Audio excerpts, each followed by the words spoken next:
आज हम बात करने वाले हैं एक ऐसी साई-फाई फिल्म की जो आपको शुरुआत से लेकर आखिर तक बांधे रखे। एक ऐसी कहानी जहां जमीन तबाह हो चुकी, इंसान अब स्पेस कॉलोनीज में रहने को मजबूर है, लेकिन वहां की जिंदगी भी किसी नर्क से कम नहीं। हर दिन एक नया खतरा, हर रात मौत का डर, और इन्हीं हालातों के बीच रहती है ओलिविया, एक ऐसी लड़की जिसने बचपन में ही अपने माता पिता को एलियंस के हमले में खो दिया था। अब सालों बाद जब वही एलियंस दोबारा इंसानों पर हमला करते हैं तो ओलिविया को अपनी हिम्मत, अपने दिमाग और अपने दिल तीनों की परख देनी पड़ती है। लेकिन क्या वो इस बार सबको बचा पाएगी? क्या वो इन एलियंस के खिलाफ आखिरी इंसानी उम्मीद बन पाएगी? जानने के लिए चलिए शुरू करते हैं इस रोमांचक कहानी को, जहां स्पेस में शुरू होती है इंसानियत की आखिरी जंग। Hollywood silver screen presenting control room. Film की शुरुआत में हमें बताया जाता है कि जमीन अब रहने लायक नहीं बची थी, इसीलिए इंसानों ने स्पेस में कई कॉलोनीज बना ली। लेकिन वहाँ की जिंदगी भी किसी जंग से कम नहीं थी। हर दिन एक नया खतरा, हर रात जिंदा रहने की लड़ाई। माहौल इतना बदल चुका था कि जो अपने आप को हालात के हिसाब से नहीं ढाल पाता, वो ज्यादा देर तक जिंदा ही नहीं रह पाता। इसी के साथ हमें एक स्पेसशिप का सीन दिखाया जाता है जहाँ सब कुछ शांत चल रहा होता। तभी अचानक एक एलियन शिप बिना किसी चेतावनी के सामने आ जाती। शिप के अंदर मौजूद एक छोटी बच्ची जब उस शिप को आते हुए दिखती है तो डरकर भागती है और अपने कमरे में जाकर खुद को लॉक कर लेती। कुछ देर के बाद उसके डैड उस कमरे तक पहुंचते हैं और दरवाजा जोर जोर से खटखटाते हैं, लेकिन बच्ची डर के मारे समझ नहीं पाती कि दरवाजा खोले या फिर नहीं। तभी पास में लगी स्क्रीन पर उसे उसकी माँ दिखाई देती। वो उसे वार्न करती है कि चाहे कुछ भी हो जाए, किसी के लिए भी दरवाजा मत खोलना। बच्ची कुछ सोच ही रही होती है कि तभी बाहर से चीखने की आवाजें आने लगती और कुछ ही सेकंड्स के बाद हमें बाहर का सीन दिखाया जाता है जहां उसके डैड अब जिंदा नहीं। वो बच्ची पूरी तरह टूट चुकी थी। स्क्रीन पर उसकी माँ उसको संभालने की कोशिश कर रही थी। वो कहती है कि खुद को मजबूत रखो, तुम बहादुर हो। लेकिन किस्मत को तो शायद कुछ और ही मंजूर था। बच्ची की आंखों के सामने उसकी माँ पर भी एलियंस हमला कर देते और कुछ ही पलों में वो भी मारी जाती। इस तरह एक छोटी सी लड़की ओलिविया कुछ ही मिनटों में अपनी पूरी दुनिया खो देती। अब ये सीन कट होता है और हमें कई साल बाद की झलक दिखाई जाती। अब ओलिविया बड़ी हो चुकी है और एक नई स्पेस कॉलोनी में रहती, मगर आज भी वो उन आवाजों से डरकर उठ जाती है जो उसे अपने माता पिता की मौत की याद दिलाती। वो अपने आसपास की दुनिया को देखती जहाँ पर सब कुछ आर्टिफिशियल है, यहाँ तक कि पेड़ पौधे भी नकली लगते। वो अपनी पुरानी फैमिली फोटो देख रही होती कि तभी कमरे में मीरा आती, जो उसके मंगेतर की बेटी है। मीरा अपने डैड के बारे में कुछ पूछने आई, लेकिन ओलिविया को तस्वीरों में खोया देखकर वो उससे उसके परिवार के बारे में पूछती। ओलिविया हल्की मुस्कान के साथ बताती है कि उसके माता पिता अब इस दुनिया में नहीं। तभी मीरा के डैड एंड्रियो वहाँ पर आते हैं और ओलिविया से पूछते हैं कि क्या उसने कोई फैसला किया है, क्या वो अब उनके साथ ही रहेगी। ओलिविया कुछ सोचती है और कहती है कि उसके कॉन्ट्रैक्ट बस 3 महीने ही बचे हैं, उसके बाद वो अर्थ पर वापस जाने की सोच रही है। ये सुनकर एंड्रियो थोड़ा मायूस हो जाता है, लेकिन ओलिविया उसे यकीन दिलाती है कि वो एक दिन वापस जरूर लौटेगी। कुछ देर के बाद ओलिविया से मिलने एक छोटा लड़का आता है। उसे अर्थ के बारे में जानने की बहुत जिज्ञासा होती है, क्योंकि उसने कभी भी अर्थ देखी ही नहीं थी। वो उत्साहित होकर ओलिविया से पूछता है कि क्या वहाँ सच में जानवर होते हैं। ओलिविया मुस्कुराते हुए कहती है हाँ, और उसे धरती की हर उस चीज के बारे में बताती जो यहाँ पर मौजूद नहीं है। उसकी बातें सुनकर वो बच्चा उन जगहों की कल्पना में खो जाता जहाँ पर वो शायद कभी नहीं गया था। इसके बाद ओलिविया कंट्रोल रूम जाती, जहाँ उसका कोवर्कर ओलो उसको बताता है कि वो लोग सिस्टम में कुछ नए अपग्रेड्स इंस्टॉल कर रहे हैं। और तभी अचानक ओलिविया के पास मीरा का कॉल आता है। इस बार मीरा काफी डरी हुई थी। वो घबराई आवाज में कहती है या तो आप हमें छोड़कर मत जाएं, या फिर हमें भी अर्थ पर साथ ले चलिए। ओलिविया उसे शांत करती है और समझाती है कि ऐसा संभव नहीं है, क्योंकि सभी को अर्थ पर वापस ले जाना नामुमकिन है और वो भी हमेशा यहाँ पर नहीं रह सकती। वो मीरा को समझा ही रही थी कि कॉल अचानक से कट जाता और उसी पल फैसिलिटी में अलार्म बजने लगता है और जोरदार धमाके की आवाज गूंजती। पूरा सिस्टम हिल जाता है, जहाँ ओलिविया और ओलो तुरंत एक्टिव हो जाते। वो खतरे की चेतावनी पूरे स्टेशन में भेज देते। लोग घबरा कर सेफ रूम्स की तरफ भागने लगते हैं और कुछ ही मिनटों में पूरी फैसिलिटी अफरा तफरी में बदल जाती है। ओलिविया और ऑर्लो दोनों ही इस धमाके के बाद घबरा गए थे। ऑर्लो की चिंता सिर्फ उन लोगों के लिए थी जो इस ब्लास्ट में जख्मी हो गए थे, जबकि ओलिविया ये जानना चाहती थी कि आखिर ये धमाका हुआ क्यों। लेकिन दिक्कत ये थी कि फैसिलिटी के सारे कैमरे बंद हो गए थे। अब उसे खुद बाहर जाकर देखना था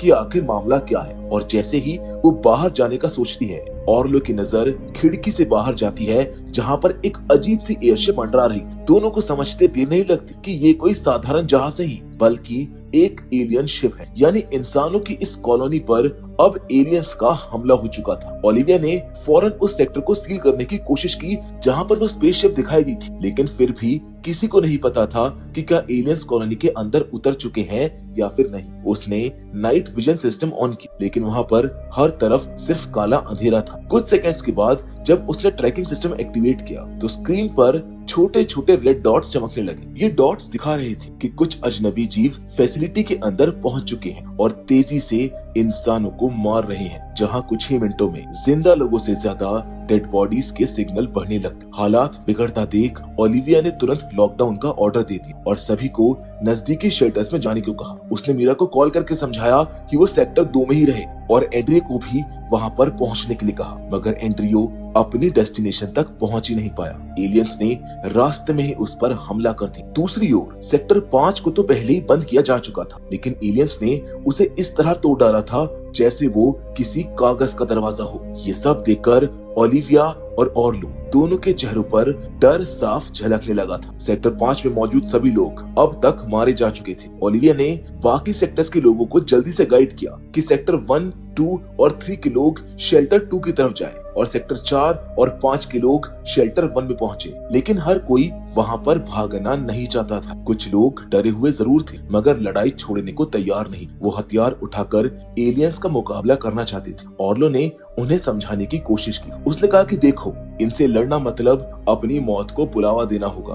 हमारे पास इनसे लड़ने के लिए कुछ भी नहीं है। लेकिन ओलिविया के दिमाग में कुछ और ही चल रहा था। उसे लगा कि अगर कुछ लोग फ्रंटलाइन पर एलियंस को रोकने की कोशिश करें तो बाकी लोगों को शेल्टर तक भागने का मौका मिल सकता है। उसकी बात मानते हुए ऑर्लो ने बाकी बचे लोगों को रास्ता बताना शुरू किया, कहां से एलियंस आ रहे हैं और कहां से बच निकलना है। मगर कुछ ही सेकंड्स में पूरा सीन बदल गया। एलियंस ने हर दिशा से हमला कर दिया और इंसानों को पूरी तरह काट डाला। ये सब देखकर ऑर्लो का गुस्सा फूट पड़ा। उसने ओलिविया से कहा कि सारे शेल्टर्स के दरवाजे खोल दो ताकि जो भी बच सके वो अंदर चला जाए। लेकिन ओलिविया ने साफ इनकार कर दिया। उसने कहा कि अगर अभी गेट्स खोले गए तो जो लोग पहले से अंदर हैं उनकी जान भी खतरे में पड़ सकती। इसी बीच कंट्रोल रूम के बाहर से अजीब अजीब आवाजें आने लगी। पहले हल्की, फिर धीरे धीरे डरावनी चीखों में वो आवाज बदल गई। दोनों समझ गए थे कि अब क्रिएचर्स उनके बिल्कुल पास आ चुके हैं। जहाँ कुछ देर के बाद इंसानों की चीखें भी सुनाई दी और फिर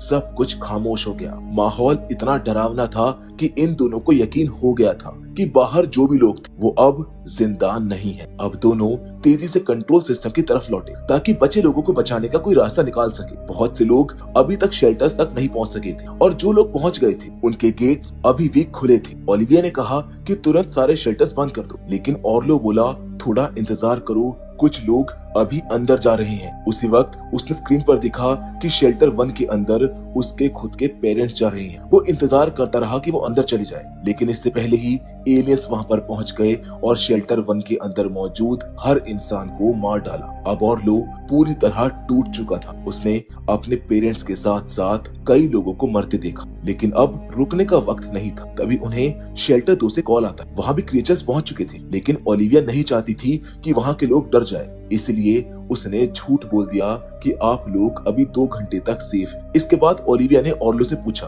अब हमें क्या करना चाहिए, लेकिन वो तो सदमे में था, वो कुछ बोल ही नहीं पा रहा था। तभी ओलिविया की स्क्रीन पर एक कॉल आता है और इस बार वो उसकी दोस्त की बेटी थी, वो छोटी लड़की जो अब काफी बड़ी हो चुकी थी। ओलिविया से वो कांपती आवाज में पूछती है कि मेरे डैड कहाँ पर हैं? ओलिविया के पास कोई जवाब नहीं था, फिर भी उसने अपने होठों पर एक झूठ रख दिया और कहा तुम्हारे डैड शेल्टर 1 में हैं, वो बिल्कुल सेफ हैं। ये सुनकर ऑर्लो गुस्से से फट पड़ा। उसने पूछा, तुमने उससे झूठ क्यों बोला? ओलिविया शांत लहजे में बोलती है, अब ये वक्त सच बताने का नहीं है। अगर लोगों को असली हालात पता चले तो पूरी कॉलोनी पैनिक में चली जाए। हमें खुद भी शांत रहना होगा और सभी को संभाल कर रखना होगा, तभी हम ये हालात संभाल पाएंगे। उसकी ये बात सुनकर ऑर्लो थोड़ा ठहर गया और खुद को काबू में करने लगा। अब दोनों का ध्यान इस बात पर गया कि बाहर से मदद कैसे बुलाई जाए, लेकिन तभी पता चलता है कि एलियंस ने उनका रेडियो टावर भी तोड़ दिया है। अब उनके पास बाहर संपर्क करने का कोई रास्ता नहीं था। स्क्रीन पर नजर डालने पर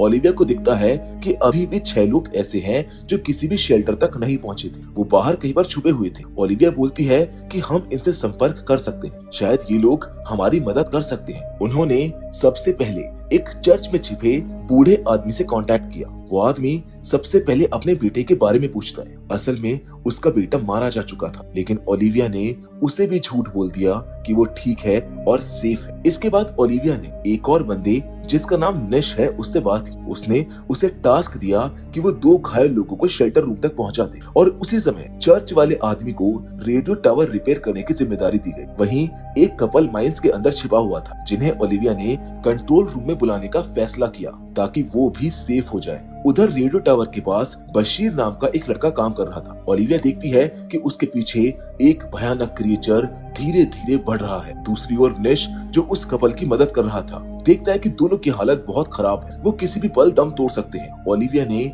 जल्दी से निश को नया मिशन दिया। उसने कहा, तुम जाओ और उन क्रिएचर्स का ध्यान भटकाओ ताकि बशीर अपना काम पूरा कर सके। निश ने हिम्मत दिखाई और बाहर निकल गए। प्लान काम भी कर गया। एलियंस का ध्यान बट गया, लेकिन इस कोशिश में निश ने अपनी जान गंवा दी। कंट्रोल रूम के बाहर अब वो कपल भी पहुंच चुका था। ओलिविया ने उन्हें अंदर आने के लिए दरवाजा खोल दिया। अंदर का माहौल बहुत टेंस था। बशीर ने रेडियो टावर पर काम करते हुए ओलिविया से पूछा कि क्या इससे पहले भी ऐसा हमला हुआ है। ओलिविया थोड़ी देर चुप रही और फिर बोली, हाँ हुआ था। बचपन में एलियंस ने हमारी कॉलोनी पर हमला किया था। उस वक्त मेरे दोनों पेरेंट्स मारे गए थे। फिर गवर्नमेंट ने मुझे अपनी कस्टडी में ले लिया, पढ़ाया और कॉलोनी कंट्रोल सिस्टम को संभालने की ट्रेनिंग दी। इतनी देर में बशीर ने आखिरकार टावर को रिपेयर कर लिया। ओलिविया ने फौरन हेडक्वार्टर को कांटेक्ट किया और मदद मांगी, लेकिन वहाँ से जो जवाब मिला उसने उसके होश उड़ा दिए। ऐसा हमला सिर्फ तुम्हारी कॉलोनी पर नहीं बल्कि बाकी कॉलोनीज पर भी हुआ है। सभी रेस्क्यू टीम्स पहले से व्यस्त हैं और अर्थ से मदद आने में कम से कम 12 घंटे लगेंगे। यानी अब अगले 12 घंटे तक इन्हें खुद ही जिंदा रहना था। इतने में बशीर देखता है कि उसकी तरफ एक एलियन क्रिएचर बढ़ रहा है। वो ग्रेनेड फेंककर उसे मारने की कोशिश करता है, लेकिन धमाके में खुद भी मारा जाता है। अब ओलिविया के साथ कंट्रोल रूम में सिर्फ एक प्रेग्नेंट औरत और उसका पति रह गए थे। वो आदमी कहता है कि यहाँ पर एक शिप है जिसमें 3 लोग बैठकर निकल सकते हैं। हम तीनों चल सकते हैं और बाकी को यहीं छोड़ देते हैं। उसकी बात सुनकर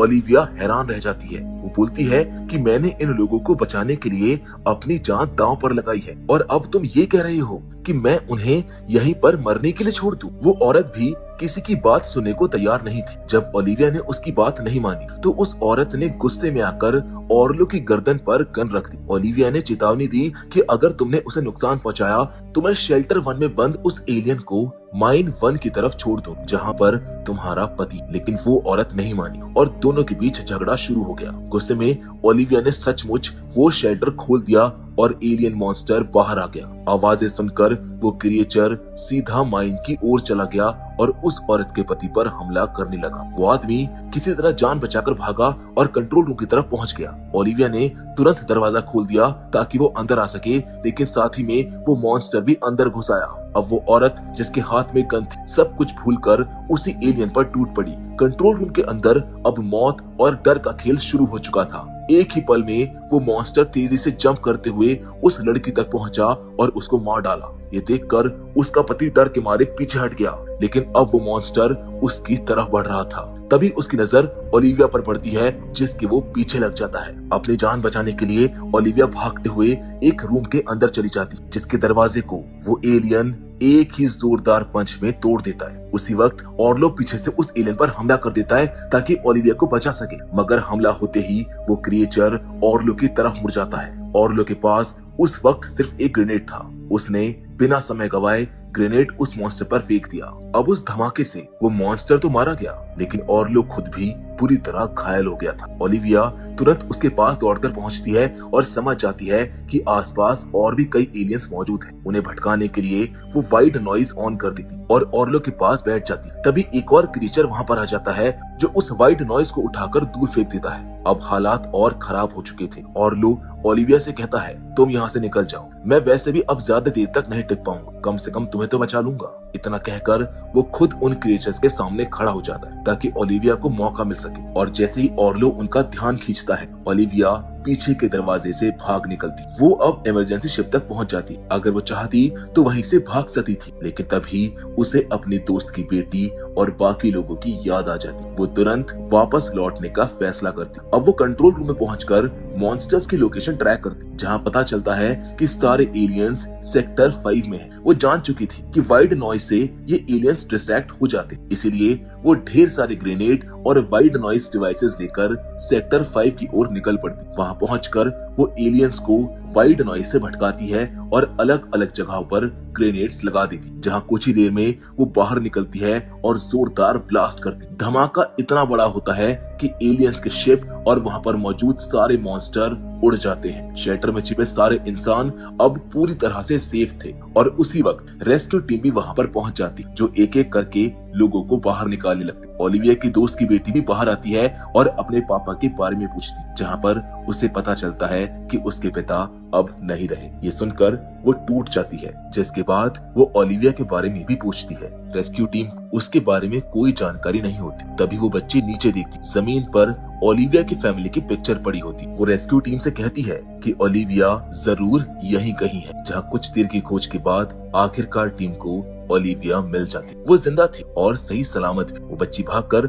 ओलिविया को गले लगा लेती है और बाकी सभी लोग उसकी बहादुरी की तारीफ करते, क्योंकि ओलिविया ने अपनी जान की परवाह किए बिना इन सब की जान बचा ली। उसने अकेले ही पूरी एलियन आर्मी का खात्मा कर दिया था। जिस खूबसूरत और बहादुरी भरे पल के साथ ये फिल्म यहीं पर खत्म हो जाती और इस तरह ओलिविया ने वो कर दिखाया जो शायद किसी ने सोचा भी नहीं। एक अकेले इंसान ने न सिर्फ अपनी जान की बाजी लगाई बल्कि पूरी कॉलोनी को भी बचा लिया। वो साबित कर गई कि असली ताकत हथियारों में नहीं बल्कि हिम्मत और उम्मीद में होती। जब हालात सबसे बुरे हों तब भी अगर इंसान हार ना माने तो वो अंधेरे के बीच भी एक नई रोशनी बन सकता है। ओलिविया की कहानी हमें यही सिखाती कि कभी कभी एक इंसान ही पूरी दुनिया बदलने की वजह बन जाता है। वेल, अगर आपको ये कहानी पसंद आई हो तो इस वीडियो को लाइक करें, सब्सक्राइब करें हमारे चैनल को और कमेंट करके बताएं कि क्या आप भी ओलिविया की तरह आखिरी सांस तक इन एलियन से लड़ पाते। हमें आपके जवाब का इंतजार रहेगा।